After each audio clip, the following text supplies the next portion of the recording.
Praise the lord. ప్రభు అయిన యేసుక్రీస్తు వారు ఈరోజు మనకు అందిస్తున్నటువంటి వాగ్దానం రోమీయులకు రాసిన లేఖ 12వ అధ్యాయం 16వ వచనం.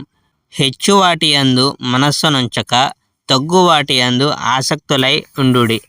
ఉత్సాహాన్ని వదులుకోకుండా ఉత్తేజితమైన ఆత్మతో ప్రభు సేవ చేయుడి. పరలోకం లభిస్తుందన్న ఆశతో ఆనందం పొందుతూ కష్ట సమయాల్లో సహనం వహించి అన్ని వేళలా విశ్వాసంతో ప్రార్థిస్తూ ఉండండి. మీ సహాయం అవసరమున్న దేవుని ప్రజలతో మీకున్న వాటిని పంచుకోండి. ఆతిథ్యాన్ని మరవకండి. మిమ్మల్ని హింసిస్తున్న వాళ్ళను ఆశీర్వదించాలి కానీ దూషించకూడదు. ఆనందంగా ఉన్న వాళ్ళతో వాళ్ళు ఆనందాన్ని, దుఃఖంగా ఉన్న వాళ్ళతో వాళ్ళ దుఃఖాన్ని పంచుకోండి.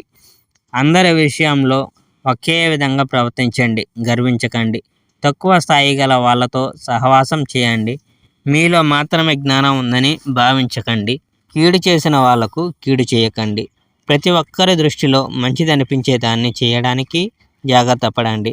అందరితో శాంతంగా ఉండడానికి ప్రయత్నించండి. మిత్రులారా, పగ తీర్చుకోకండి. ఆగ్రహం చూపడానికి దేవునికి అవకాశం ఇవ్వండి.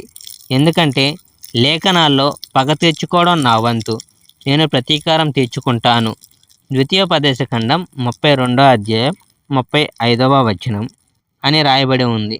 దానికి మారుగా మీ శత్రువు ఆకలితో ఉంటే అతనికి ఆహారం ఇవ్వండి.